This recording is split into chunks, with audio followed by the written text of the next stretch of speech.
Hello everyone, again this is your English mentor Shravan Chavda. Welcomes you in today's Mahfil, my lovely intellectual and darling ones. So guys, after completing your 6 models, it is now to start 7th and the further models.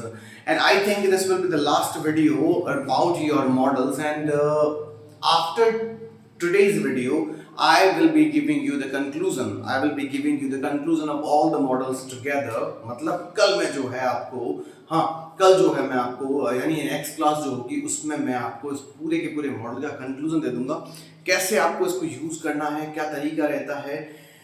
If you are going to use can at the place of may, and if you are going to use should at the place of must, if you are going to use any other model at the place of any other one, then what would be the effect of making those sentences? So that will be the conclusion. Don't forget watching that video also. Okay, so today, without wasting time, I would love to tell you something about the further models that are over here. Will and shall, might, used to, dare to, and ought to. What are the basic uses of all these models? Which is very important, and we need to think about these aspects. So whenever we are going to use will and shall, so first of all, the concept and misconception of these two things, we need to consider them first. आखिर will और shall जो model जो कि tenses में आता है, वो model में क्या कर रहा है? तो पहली बात तो आपको बता दूं कि विल और शैल जो है वो टेंस का कभी भाग होता ही नहीं है. हाँ, they are not the basic part of your tenses, they are the basic parts, they are the general parts of modals. Why so sir? इसका कारण है कि विल और शैल कभी भी आपको फिक्स्ड कुछ भी नहीं बताते हैं. मैं ज़्यादा ग्रामेटिकल एस्पेक्ट्स में नहीं घुसूंगा because these are general spoken English classes where you need to work upon your own communication skills.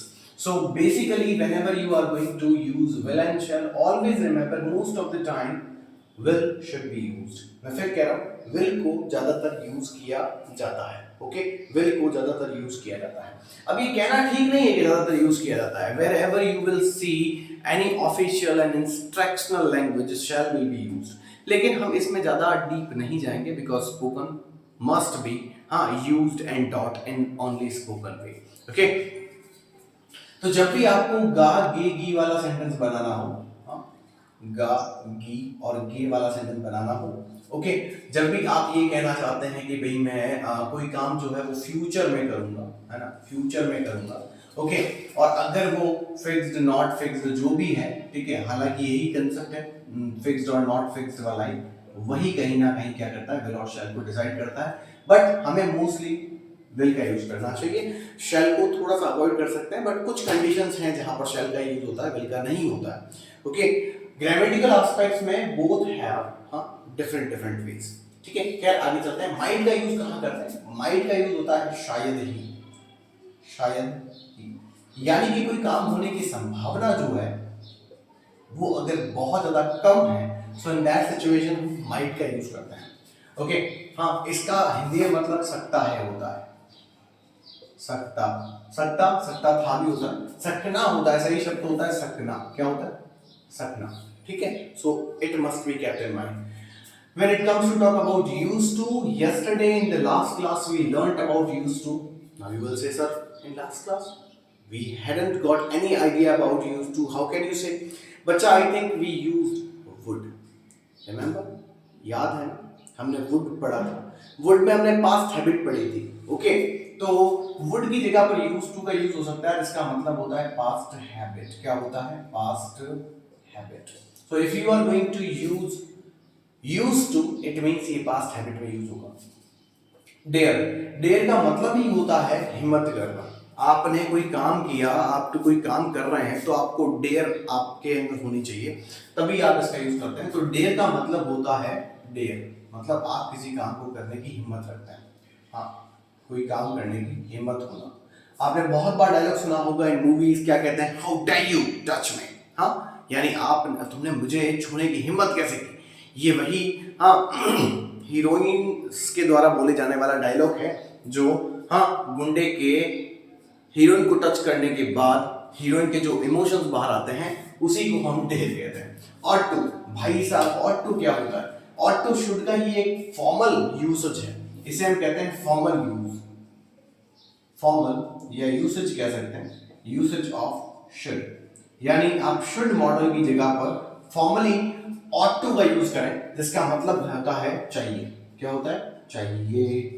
अब तुम कहोगे सर तो चाहिए तो सिर्फ मस्ट में भी आता है, शुड में भी आता है, यहाँ पर भी आता है, मैं फर्क कैसे पता करूंगा? ऑलवेज रिमेंबर, जब कभी भी आपने आपको बाह्य तौर पर बाध्य महसूस करते हैं, बाह्य, हाँ क्या, आप जब भी कोई बाह्य तौर पर बाध्य महसूस करते हैं बाह्य तौर पर बाध्य महसूस करना, ठीक है, बाध्य होना, तो ऐसी कंडीशन में आप शुड का सॉरी ought to का यूज करते हैं। अब फटाफट से एग्जांपल्स लेते हैं। So let's take some examples. Situation number 7 is here. I think it is visible. दिख रहा है? बिल्कुल ठीक है। Okay. So let's take some of the examples which belong to 7th situation. Means will और shall का यूज गागी में होता है। जैसे सपोज करो आप कहते हैं कि मैं वहां जाऊंगा, मैं वहां जाऊंगा। ओके, तो ऐसी कंडीशन में हम क्या कर सकते हैं? हम बोलेंगे आई विल गो देयर। अब बात आती है सर एक बात बताओ, विल के साथ सॉरी आई के साथ तो शैल का यूज होता है, आपने यहाँ विल लगाया, अब यहीं से समझ लेना, अब यहीं से समझ लेना फर्क क्या है। In spoken language this is the basic difference that you need to keep in mind. अगर आप विल का यूज कर रहे हैं इट मींस आप कंफर्मेशन बता रहे हैं कि हाँ भाई मैं ऐसा करूंगा ही करूंगा। शैल का यूज कर रहे हैं, आप कह रहे हैं नहीं जरूरी नहीं है, हो भी सकता है नहीं भी हो सकता है, ठीक है। आई विल गो देयर, मैं वहां जाऊंगा, it means it is certain that yes you will go over there, कि आप वहां जाएंगे ही जाएंगे। But if you are saying कि मैं आई शैल गो देयर, इसका मतलब है कि हो सकता है मैं जाऊं भी नहीं भी जाऊं। हाँ, so in that situation shall is used. Getting my point or not? So this is the basic difference that you are going to make. एक बात याद रखना, ये जो मैंने concept बताया वो सिर्फ I और we के साथ ही काम करता है, ठीक है। बाकी सबके साथ उल्टा है। बाकी सबके साथ उल्टा मतलब क्या है? अगर मैं I और we के साथ will लगा रहा हूं तो सर्टेनिटी बताएंगे, यानी निश्चित बताते हैं। बाकी किसी के साथ he, she, it, name, they, इनके साथ अगर will लगाओगे तो वो अनसर्टेनिटी बताएगा, ठीक है। उल्टा कर लेना, आई और वी के साथ लगना है तो फिक्स्ड हो जाता है, अगर आई और वी के साथ शैल लगाते हो तो नॉट फिक्स्ड हो जाता है, यानी कंफर्म है भी नहीं भी, ओके। हाँ, और अगर मान लीजिए आप आई और वी को छोड़कर बाकी सब के साथ विल लगाते हैं तो फिर वो नॉट कंफर्म हो जाएगा, हाँ ठीक है, नॉट कंफर्म हो जाएगा, ये ध्यान रखना, उल्टा करना है उसको, ठीक है। तो मैं वहां जाऊंगा, एक एग्जांपल ये हुआ। लेट्स टेक अनदर एग्जांपल, एक एग्जांपल यहां ले लेते हैं। हाँ, अब मैं हिंदी नहीं लिखूंगा, जैसे कोई कहता है, सपोज कीजिए आप कहते हैं कि कुछ भी मान लेते हैं, जैसे कि मैं कहता हूं Rohan will complete it today, मतलब रोहन इसे आज कंप्लीट कर लेगा, रोहन इस काम को आज कंप्लीट कर लेगा। Getting my point? हाँ, सो इन दैट सिचुएशन आप कह सकते हैं Rohan will complete it today. So over here you need to understand कि रोहन विल, अब आपने विल लगाया है, मैं फिर बोल रहा हूं मोस्टली विल का ही यूज होता है, ठीक है, मोस्टली विल का यूज होता है, आप ग्रामेटिकल एस्पेक्ट में नहीं घुसो ज्यादा, अच्छा ठीक है। Rohan will complete it today, Rohan इसे कंप्लीट आज कर लेगा, ओके ठीक है। तो फ्यूचर की बात बता रहे हैं आप, और कुछ भी नहीं है, ठीक है। नेक्स्ट अगर मैं बोलता हूं, सपोज करो कि डोंट वरी, तुम चिंता मत करो, don't worry, I will help your, नहीं आई विल हेल्प यू, क्या कह रहा है? चिंता मत करो मैं तुम्हारी मदद कर दूंगा, चिंता मत करो मैं तुम्हारी मदद कर दूंगा। So in this situation you are using also different kinds of future based गागेगी सेंटेंसेस। Getting my point? खत्म करते हैं, बाकी विल और शैल में मत घुसो, ज्यादा टेंशन लेने की जरूरत नहीं है, हम स्पोकन बेस नहीं घुसेंगे, but in when it comes to talk about grammatical aspects, मिलो हमारी कभी ग्रामर वाली क्लासेस में, आपको बताएंगे कि इसका कितना बड़ा फर्क है। हाँ, लगभग 30 मिनट्स में आपको सिर्फ समझाने में लग जाएंगे मुझे कि विल एंड शैल का यूज कैसे होता है, ओके। बट अभी फॉर्मली मैं ये कहना चाहता हूँ इतना ही यूज करें, ज्यादा यूज करने की जरूरत नहीं है। विल यूज कर सकते हो नाम के साथ, किसी के साथ भी, okay. Now number 8 starts over here. Number 8 की अगर मैं बात करता हूं तो मैं यूज करूंगा माइट। माइट का मतलब होता है सकना, तो सकना भी कैसा? संभावना वाला, मींस शायद ही, कोई काम शायद ही होगा। इन this situation might is used. जैसे सपोज करो मैं कहता हूं It might rain today. It might rain today इसका मतलब है आज बारिश शायद ही होगी। हाँ, आज बारिश शायद ही होगी, मतलब बारिश होने की संभावना कम है। ओके, आप मान लीजिए आप ये कहना चाहते हैं, हाँ आप ये कहना चाहते हैं, सपोज करो कि हम बहुत ज़्यादा लेट हो गए हैं। हाँ, we have got late reaching somewhere, या in reaching somewhere in the party we were suppose to be over there at 8:30। हम शायद मान लो कि 8:30 को हमें वहाँ होना चाहिए था, हाँ, बट 8:15 हो चुकी है और अभी भी 20 किलोमीटर दूर है वो जगह जहाँ आप जाना चाह रहे हैं। Still the place where you are suppose to go, it is still 20 kilometres away, हाँ, now. Okay, so still now, then in that situation आप क्या कहेंगे, यार हम शायद ही कहाँ पहुंच पाएंगे, तो क्या लिखेंगे, we might reach on time, मतलब हम शायद ही समय पर पहुंच पाएंगे। सो माइट क्या मतलब है, माइट का मतलब था शायद ही। मान लीजिए ये 8वें की सेंटेंसेस है, नाम मैंने गलती से लिख दिया।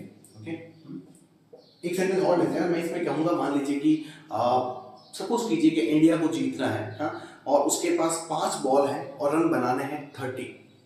अब जरूरी नहीं है कि ऐसा नहीं है कि 30 रन नहीं बन सकते, हाँ, और जरूरी ये भी नहीं है कि 30 रन बन जाएंगे, ठीक है, क्योंकि 5 ball 30 run means every ball 6 is required, हाँ, a hit of 6 is required. So in that situation हम क्या कहेंगे, India might win this match, मतलब इंडिया संभवतः ये मैच शायद ही जीत पाएगा।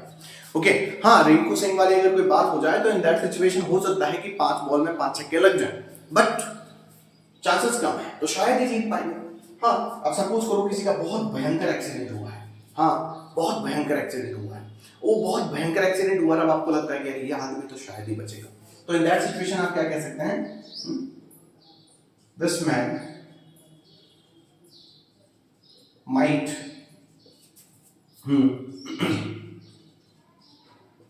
सर्वाइव नाउ, मतलब ये व्यक्ति अब शायद ही सर्वाइव कर पाएगा।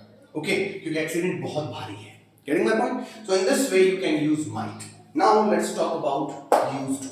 Okay, let's talk about used to. Point number 9. Used to का मतलब होता है पास्ट की हैबिट होना। ज़्यादा समय लगाएंगे नहीं, बहुत छोटा सा है। जैसे मान लीजिए मैं कहता हूँ इफ आई से कि भाई वो हमेशा क्या कर रहा था कि क्रिकेट में चीटिंग कर रहा था, क्या बोलेंगे, he used to cheat, हाँ, इन क्रिकेट, मतलब क्रिकेट में मैच चोरी करता था, चीटिंग करता था, ठीक है। अब मैं कहूँ, सपोज करो मैं कहता हूँ रोहन या Rahul used to play football, मतलब वो फुटबॉल ही खेला करता था। यूज टू का मतलब होता है कोई भूतकाल की आदत होना। ओके, ज्यादा इसमें समय लेंगे नहीं क्योंकि इसमें एक ही चीज है और वो है पास्ट की होना। यानी whenever you are going to use or whenever you are going to say anything which belongs to past, it means you have to say what? Used to. You have to use what? Used to. Okay. Now let's talk about the 10th point. 10th point कहता है dare. Dare का use होता है हिम्मत होना। जैसे हम कहते हैं ना, अगर तुम्हारी हिम्मत है तो उस घर में अकेले जाकर दिखाओ। हाँ, तो क्या बोलता है? क्या बोलता है?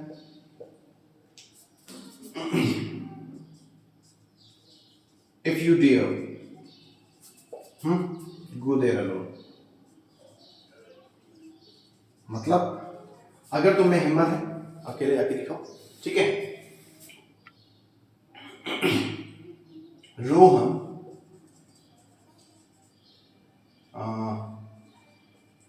doesn't dare